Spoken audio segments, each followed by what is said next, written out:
I'm Taylor. And I'm Brittany. Together, we are two sisters who are here to help you learn some tips and tricks to help navigate this crazy journey called life. We bring the perspective of a licensed mental health counselor, aka therapist, and a new mother. And a slightly eccentric mom of two. When you combine us as sisters, we like to consider ourselves as quite the dynamic duo. So join us as we talk about all life has to offer. Don't forget to follow us on Instagram and hit that follow, like, or subscribe button wherever you listen to podcasts for updates. You can also see all of our expressions and interactions posted on New Ohani channel in YouTube. If you're liking what you hear, leave us a 5-star review. It helps us know what content you like and spreads the love to others to get resources and help for their mental health. Okay, Tay. Your nail is distracting me. Oh, my nail is so horrible. I need to go fix that. Yeah. That was your. Hey guys. My nails look so bad. That was an ADHD moment. Got them done on Tuesday, and they looked bad on Tuesday. So, yeah. All right. Well, today we're doing an episode dedicated to our 4-legged furry bestie, Koa. We're doing a Koa Loves episode today. Mm-hmm. So Taylor she's so excited to talk about Koa. There's so many beautiful things in the world with love and connection, and we want to highlight some of that love and how Koa is helping love others. Yeah, I think that there's this fun part of having Koa, part of the practice, and a part of my everyday life of he makes you like see niceness and happiness in the world. And he makes you like stop and pause and see the goodness all around. And I think that's what people need sometimes. So when things get really hard and heavy, which we know, like, especially with the weather transitioning, like everything, like there's just a lot going on for people. Mm-hmm. And I feel like having some episodes where, it's like honoring Koa's vibe. I like that. Life is about love, not about drudgery. And I think people we forget that sometimes with all of our tasks to do. He doesn't think about all of his tasks. He just thinks about he wants to have a great day and be loved today. And I think that's like, what we all want, but we just can't remember that sometimes. And stopping to find joy along the way. Yes. Yes. So I think in the future, what we're going to turn the segment into is highlighting how other people or other animals like Koa show love. Cause I see a lot of cute animal things all day long. Cause I'm one of those YouTuber people or Instagram people that like follow all the like the baby hippo right now in Thailand.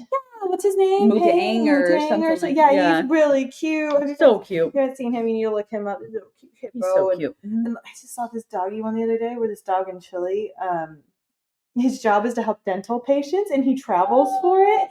And he lays for like pediatrics and stuff. He lays on them.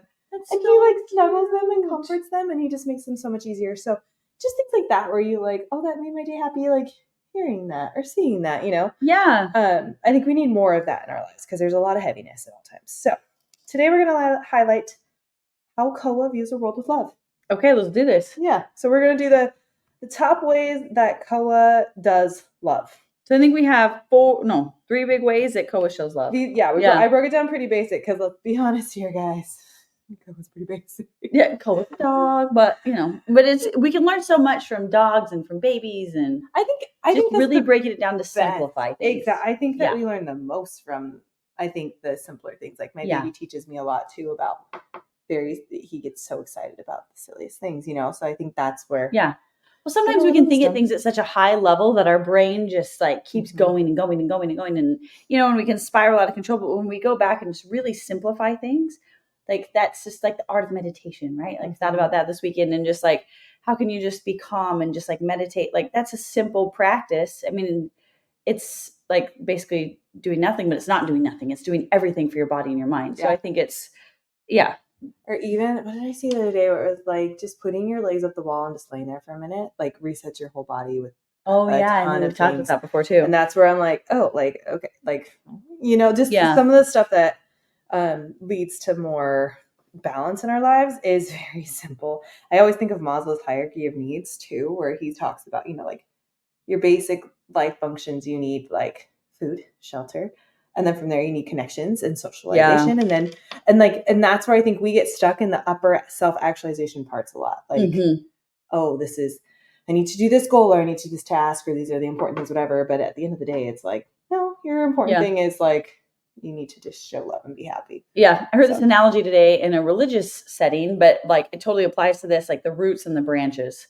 So if we have our roots founded in like these basic principles, right? Like love and joy and peace and like all of these type of things. And then our branches can be these other things like worrying about, work or the nice car or the like cute clothes or whatever. But I think sometimes we get so stuck on those branches of the extras. And like, let's just like break this down and like, let's go to this. So let's go to Koa's level. Yeah. I like this. So I think this is why Koa's our basic 101 touching point. Like, and I use him for a lot of things in therapy to oversimplify a concept because he does things so well.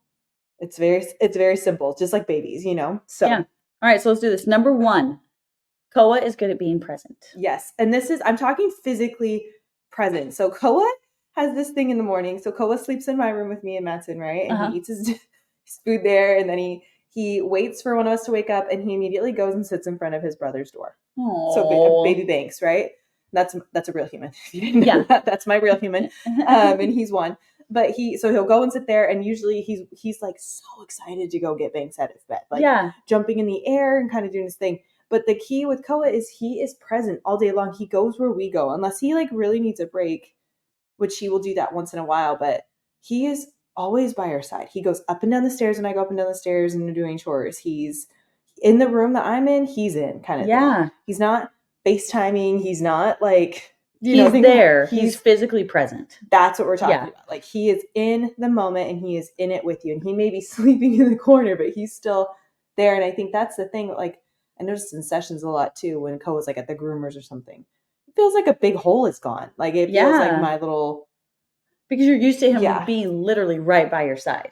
Yes. He'd be here right now, but he's at the park with his dad. Which is fine. Yeah, but usually he's right next to my chair when we record. I think I've taken pictures and posted them on Instagram for like our recording stuff. And that's where it's just that's how he shows love, but it's also how he receives love. And I think like there's a huge proportion of our lives now that are so not in person, or like if you think about how even shopping changed. Like I didn't think about this the other day, like but some mom's like, oh, it's a COVID baby. And I was like, oh, yeah, I didn't think about that. Where like the COVID baby wasn't used to going to the store. So she was having a hard time going to the store. Oh, right. Yep.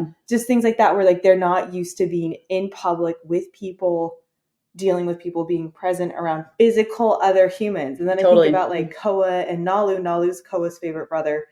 And no offense to Coco. No, but it's true. It's like his best friend. Yeah. And I'll call my mom or FaceTime her with Banks. And then Koa's like looking for Nalu because he hears Nalu. Like he'll hear Nalu in the background, like barking at something or doing something. It's so cute. And then when we have the cameras up to their faces because we've tried, they don't get it. They're like, this is dumb. He's not here. Yeah. But that I love that simplicity of like, you're right. It's not the same. Like, yes, it's a good substitute, but I think we use this too much as a substitute and we forget that the quality, this is quantity versus quality. Because my teens do this a lot too. I had a parent tell me the other day about, one of their teens was just sitting on the phone in the dark playing their Nintendo with the other girl. Yeah. And this happens all the time, like. So, and there's nothing wrong with that in small doses, but if that's all you're doing, quality versus quantity. Like we FaceTime my mom every day. That's fine. Yeah. With Banks. But she also sees him throughout the week. Exactly. And she gets to connect him. And if you have people distance, then this is the best solution you got. Yeah. Love that. But this is, again, a solution you have, not a replacement for. Yeah. And I think as technology people and like busy people and all these things in our lives, we're forgetting this is not a replacement. It's interesting because I was recently talking to a friend of mine about this and he was saying that he goes to meetings, he goes into the office, but their culture is so remote that he'll go into the office to go to meetings and there's literally 10 people on this call that are in his hallway and they will all be on a FaceTime call or Google Meet call or whatever. He's like, I don't even see them. Yeah. Like they're down the hall from me and I still don't even see them. He's like, what is this culture that we're perpetuating? Yes. It's so easy just to be like, oh, this is more efficient. I'm just going to get on this Google call or, I don't need to be present with these people. Yeah. Because I can get it done online. But then you're losing out on this connection. Yes. You're losing out on. It's interesting because my husband, like half of his coworkers, I think all of them, he hasn't met 2 of them out of his team. He's really good friends though with his coworkers. He loves his team. And I know them like, cause they're FaceTiming him or whatever. And like, I know his coworkers and I love them. I think they're great people, but, he's like gone out of his way when he's in their areas to be like, can we meet in person? Like, and I love that. Cause it's like there's one person in particular where he has been able to, and it's like definitely deepened just their like interactions and their bond, and you can see that. And I think that's where the more that you have that opportunity, it definitely really does deepen, or I don't know, just highlight. But and there's going to be different levels of different things, right? Like Maslow's hierarchy of needs, like certain people, certain relationships. But I think for us, and you got to prioritize, like my husband and me should not be communicating only through electronics or FaceTime. Like we need to be in person. Yeah. That's a need. Taking that time to physically be present. With your partner. Yeah. Absolutely. With your kids. And this is where I think parents are forgetting at times, especially with your teen, like those ones are the ones you need to be connected to the most. Those are the ones that you should make sure that aren't on just, your FaceTime and stuff. Like they are at that higher level that need that as well. Or try to encourage them to, take the AirPod out. Like just take it out for a second so we can be present. Just detach from all the electronics all the time, and that's where I think it's like. And it's hard. I get it. She turns 13 this week, but it's, getting them to put it down, take the earbud out. Like, let's talk for a second. Yeah. It's really hard. Yeah. And that's where with teens, they're going to go towards that more too. And their generation is like a lot more aimed at that anyways. Yeah. So I think that's a harder thing too, is like, that's what they're going to be wanting and prone to. So you have to encourage it on your side. Our generations, the millennials, really grew up with this, where we weren't as technology based because it wasn't there. Mm-hmm. But I think we have to get back to it because we have highlighted it too much, Yeah, I agree with that. So, and then this second one that we can learn from Koa, it ties into that as well. But second lesson of Koa is to have connection and quality of time. This is so true. Like, don't just say we're going to give you the time, like, oh, I'm here. But like we just said, oh, but I have my AirPod in, or, oh, I'm going to play a game on my phone. Like it's like Tay and I were guilty of this, like where we'll fall asleep if we're watching a movie. Mm-hmm. And so we have a tendency, if we're watching a movie with Madsen, let's say, then we'll get on our phone and we're like scrolling on Pinterest or Instagram or whatever. I've broken at that one. Yeah. And so we've done better at this because Madsen's like, if you're going to do this with me right now, like if you're going to watch this movie with me, let's watch this movie. Yeah. Let's connect over this movie. And that was something that we have had to grow on. 100%. Yeah. Mm-hmm. We have, but 100%. And that's where, like you think about it, this is about quality of experience. Like all he wants to do is for you to enjoy being with him. Like he brings a ball to you and he's like, this is my favorite activity. Can you like it too? Like that's all or like we're outside for a walk and he's like, I'm liking this. Are you liking this? And he's checking. And I think that's like what we all want. At the end of the day, I like think about the Madsen where it's like, I want him to like things I want to like, and and I think that's where it's not about like necessarily what you're doing. It's about, is there a quality of availability from you? And is there a quality of connection from you? Yeah. And I think that's what matters more. Yeah. And I think it's important to like not to get so hung up on what you're doing necessarily, which is so easy to say. Like if Tay and I are, oh, we need to go shopping or we need to do this. No, that's not what we have to do to have quality time. Yeah. Like it can be just super simple. Like our quality time can be scissor time, cleaning the house or organizing, for the new baby or whatever. Like it's just spending that time together and just connecting. Yeah. And it doesn't have to be quantity either, because Koa doesn't have endless hours of day. But if I take 5 minutes of concentrated petting and telling him he's amazing and he's a good boy, or I take 5 minutes while Banks is playing upstairs and then we wrestle or we whatever, his day is made. Like his whole world is made. And he's like, oh my goodness. And that's where I think parents too, sometimes they think quantity versus quality. Mm-hmm. And it's like quality is about not the amount of time. It's about, did you have a real interaction and connection and feel joined? And you can, like you said, combine that with a lot of our activities that we have. Yeah. Just as long as you're being, there's our word as always, but just be intentional about it and just really take that time to connect. Yeah. Like he just wants to have it like love. Like at the end of the day, he just wants you to be there. Yeah. And it's such a good reminder. Yeah. Okay. The third lesson we can learn from Koa is about our love languages. So let's dive into that one. Yeah. So with him, he's all the love languages. Yeah, he is. Interesting. And like, I think most dogs are, because we're all like, oh, I'm this. Let's remind people that don't know for the 5 love languages. Yeah. So there's words of affirmation, which is like, Brittany, you look really nice today and you're really like cute. Or touch, which is like a hug or intimacy or things like that. Yeah. Quality time, which we just covered, of, spending time together. Yeah. Intentional time. Acts of service, which is like caring for, like my husband, I make him food every day that I'm home in the mornings and for like lunch. Because he's going so hard at work during those hours that like I just cover the food and he's like, that means a lot to me. Like, okay, I'm just making food for everybody. But to him, that means he's like, you go out of your way, and it means a lot. So that would be a loving act of service, right? Because it's not just expected of me.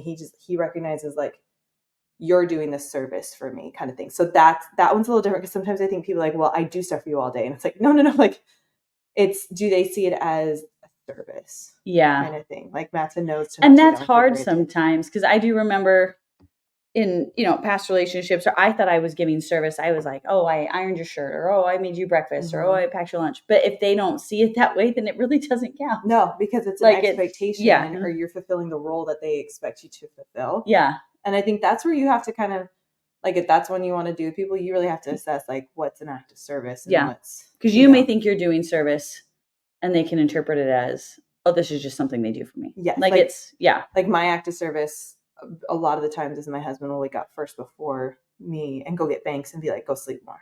Yeah. That's an act of service for me, right? It's not necessarily like he's doing anything, but he is. Yeah. And I think part of that is having communication. Exactly. Yeah. Like clarifying. Yeah. Like, because I remember trying to clarify that, be like, oh, I thought I was serving you by doing these things. And then, and then it opened up a discussion, but I think that's important there. Yeah. And I think that's like, it's interesting with that one, because I didn't realize Mattson saw. I just thought it was how we flowed in our day, like me cooking meals and stuff. Yeah. And for him, he sees it as like a true act of service, which is so sweet. So like, yeah. And that's, I think you just have to clarify. Because for me, I was just like, well, duh, I'm gonna make you food because you don't leave your desk for 5 hours and can't have you not eat. Like, so yeah. Tricky one, but a good one. You really have to communicate on that one, like what they see as service or not. And the last one is gift giving. Hello, Kua loves new toys. It does. It's so cute. It's so cute. So I was thinking about this, and I was like, usually we'll pick our top like one or two and say like, this is my love language, or this is, because people are like, this is the only how I feel love. I think though that at the end of the day, these are love languages because we all feel them. I was just going to say that in different ways. I think we have our preferences, or these are the ones that will be most bang for your buck. So if you have to focus on them, do those. But they're all important. Every single one of these things is how. I mean, gift giving is kind of mine, like whatever. But I love to give gifts. Yeah, but Koa like knows, and this because I was really thinking about this one. I was like, Koa really knows that he's adored every time he goes to pick out a toy. Yeah, and he gets that toy, and he's like, I'm not a gift giver really either. Yeah, but like, well, I think we like to give. But it's the receiving sometimes. That's and I just feel like that's like a lower rung for me. One, I don't know why, but it is. Like it's neither of mine and Mattson. You know what I mean? But Koa, like it does mean a lot to him. Or like when Banks gets a new toy, he's like, ooh, and like so excited. Like he got Rexy, and he was, and that's where I think we need all of them incorporated into how we interact with the people that we love and the people that we want to honor. Yeah. Because it is nice to hear, like, for words of affirmation, right? I was recently talking to a girlfriend of mine, and she was talking about just dating, and like, she's like, it doesn't mean anything to me anymore. I don't care. And I was like, but it's still nice at the end of the day to have somebody be like, hey, you're pretty. I like to spend time with you. Yeah. Like, that is still something, that words of affirmation, it does mean something if they have a sincere heart. And she was like, yeah, true. I like that. I just want them to show up for me. You want the other things with it. And I'm like, yes, if you're able to say it, and then the quality time and acts of service, then it gives a good balance. Exactly. I think there just needs to be a good balance. And Koa is good at finding that balance. Well, you tell him he's a good boy, he gives his tail wag, and then he wants a pet. So then you pet him, so then you have touch. And then in that touch, while you're petting him, there's the quality time. And then he sees it as an act of service. You give him a treat, No, like literally, it's just, and so it's like this whole, that's one scenario. So within 5 minutes, Koa has checked off all of these things. Yeah, and then he'll usually bring me a toy after the treat, the touch, the toy. He's a good boy, so he can play. And that was a gift. And it's just a natural, it's a natural balance. Yes. So it's one of those that. It's such a natural reaction for him, but it's not for us. Yeah. It's almost, we don't want to just he streamlines into this whole interaction. Yeah. You're like, oh, and he doesn't just stand there and be like, keep telling me I'm a good boy, keep telling me I'm a good boy. Like, he likes being told he's a good boy, but he wants the rest of this connection as well. 100%. And I think that's what we need to strive for. We want to be told we're pretty. We want to be told people like to spend time with us. We want to, but don't just stay there. Yeah. Like, keep moving forward. I think that some of these get a bad rap. I think so, because I've been there. I've been there too. Yeah.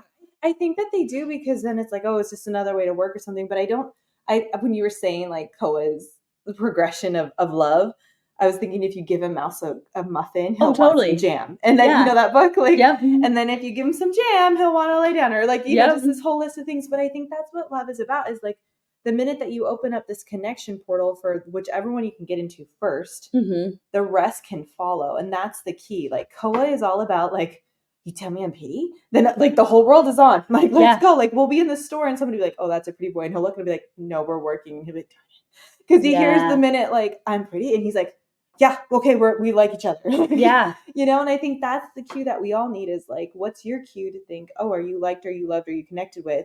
And it could be you're an awesome person. It could be words of affirmation. It could be any of them, acts of service. But once it's on, then you need to like progress with it on the people that are important. And that's where I think we tend to shut it down. I'm like, oh, I don't want to be needy. I hear this all the time. I don't want to be needy. I don't want to be clingy. And it's like, okay, with the one person like my husband, I will be the clingiest, and he even tells me this too. But I was like, that's fine. I'm cool with it. Like, I will be the neediest and clingiest with him. Like, well, and I think that's where it's, if you're in a relationship with somebody, whether it's a child-parent dynamic or a couple's relationship, like that's where that is your place to be needy. That's your place to be 100%, vulnerable. 100%. If you can't do it there, then what are you doing? What are you doing? Yeah. Like, why are they one of your people then? Like, and in those, like, it's good to be, I guess, to think about it for a second, but at the same time, no, if they think you're too needy because you need to be loved in a certain way, they're not for you. And it's like a balance again, guys. Like, if you're doing it all the time, every single day, like, oh, totally. You know, but like, at the end of the day, that's kind of how this works. Like, you're supposed to be loved. I was trying to find, we'd referenced this before, but we had, in our resources, last one, we had talked about how to avoid falling in love with a jerk. And so he had brought up that there's this RAM model, is what he calls it, the relationship attachment model.